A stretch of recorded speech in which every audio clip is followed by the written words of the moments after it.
Sahabat Fresh Juice, sesaat lagi kita akan mendengarkan Fresh Juice Selasa 14 Maret 2023 bersama Romo Dwi Joko dari Surabaya. Selamat mendengarkan.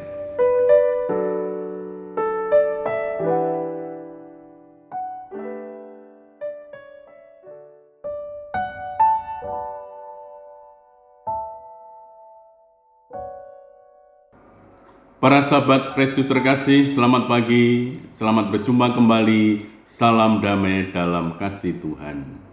Hari ini Selasa 14 Maret, Pekan Prapaskah ketiga.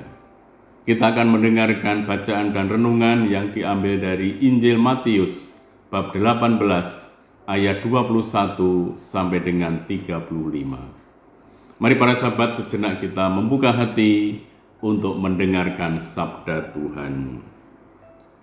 Sekali peristiwa, Petrus datang kepada Yesus dan berkata, "Tuhan, sampai berapa kalikah aku harus mengampuni saudaraku jika ia berbuat dosa terhadap aku? Sampai 7 kali?"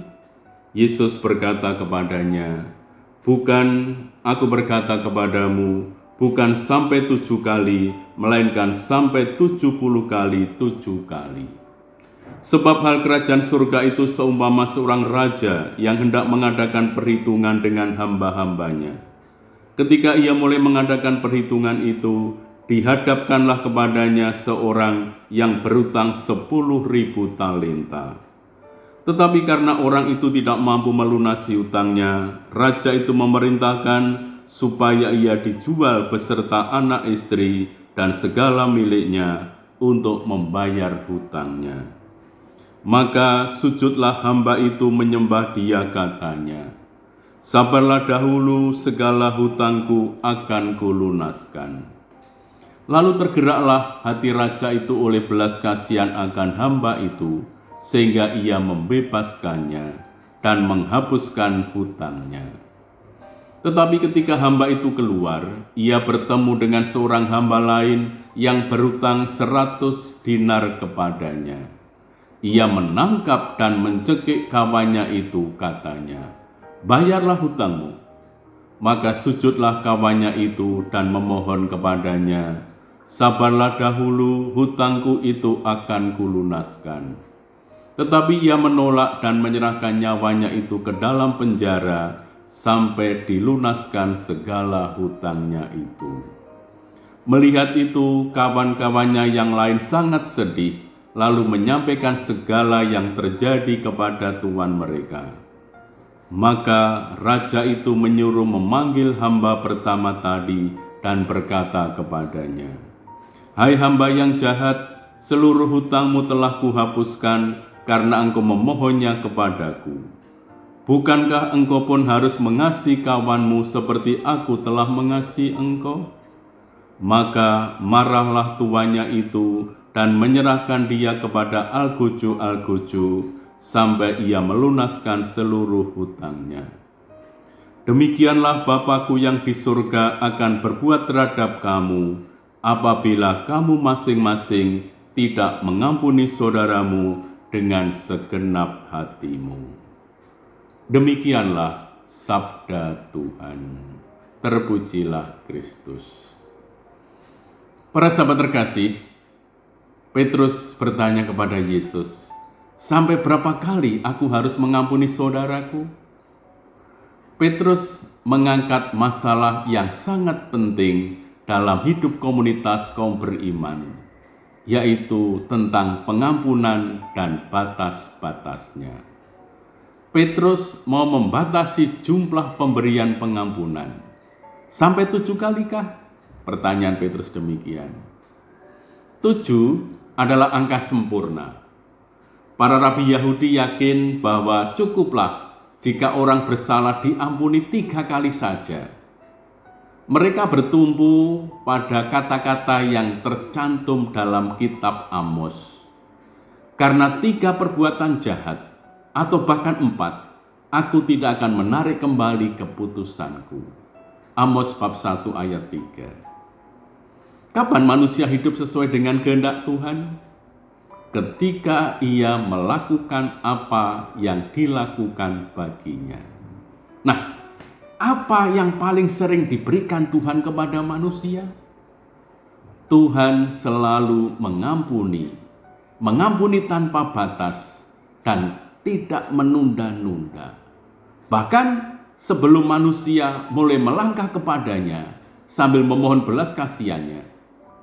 Oh, betapa bahagianya manusia yang diampuni dosanya dan yang bersedia mengampuni sesamanya seperti Bapa di surga senantiasa mengampuni.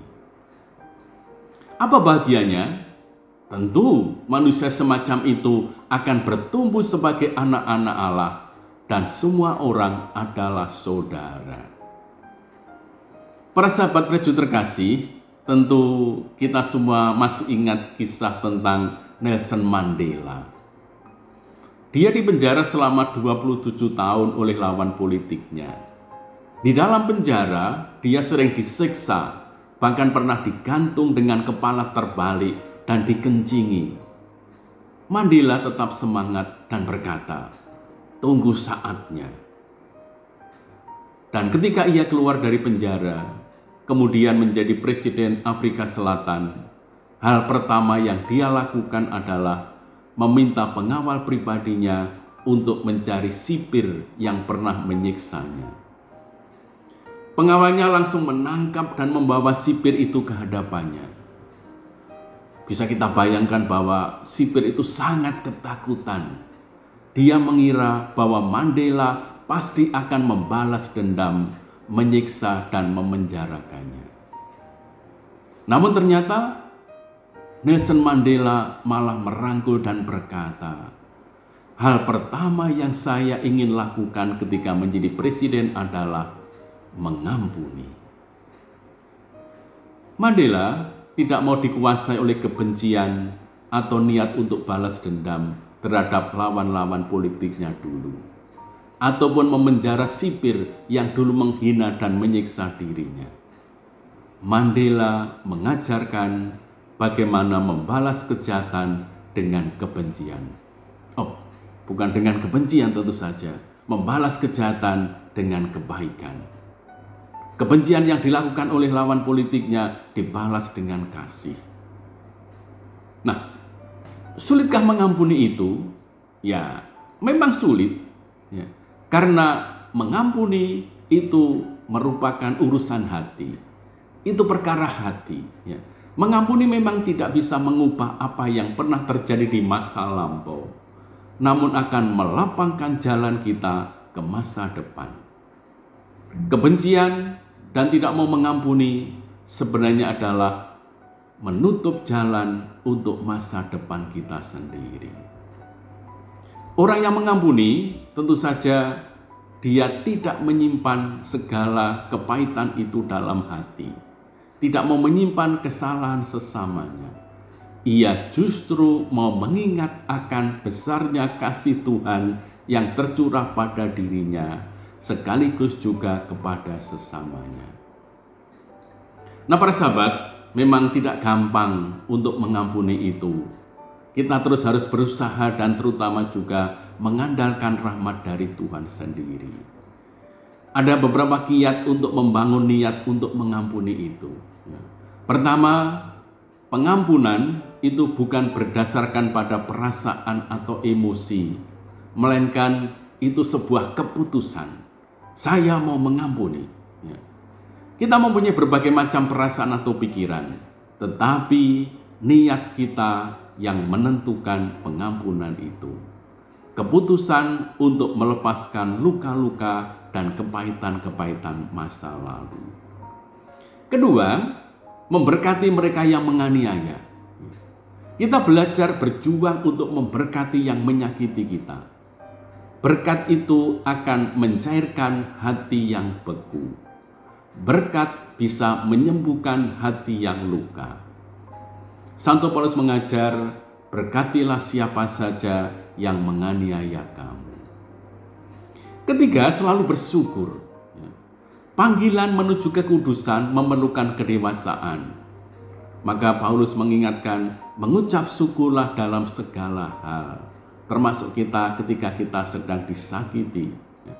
Orang perlu melihat penganiayaan dan luka sebagai saluran rahmat untuk bertumbuh.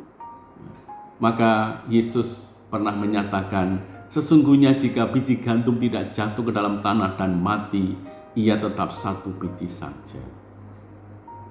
Begitu pula juga Santa Teresa dari Avila berkata, satu-satunya hal yang akan kita syukuri ketika kita masuk ke surga adalah salib-salib kita. Lalu keempat, pujian pada Tuhan. Kita mengakui Tuhan sebagai sumber seluruh hidup kita. Allah adalah penyembuh yang penuh kasih, yang demi kebaikan dan keselamatan kekal kita bersedia datang untuk membantu kita di tengah dosa dan penderitaan. Maka mari para sahabat, kita memohon rahmat Tuhan supaya kita sadar bahwa Tuhan sungguh telah mengampuni dan terus mengampuni secara total tanpa batas. Kita dipanggil untuk juga mengampuni seperti Bapa di surga yang telah mengampuni kita, agar dengan demikian kita semakin bertumbuh sebagai anak-anak Allah yang memancarkan berkat bagi orang-orang lain. Mari kita mohon rahmat dan berkat Tuhan untuk niat-niat baik kita. Tuhan memberkati kita dalam nama Bapa dan Putra dan Roh Kudus. Amin.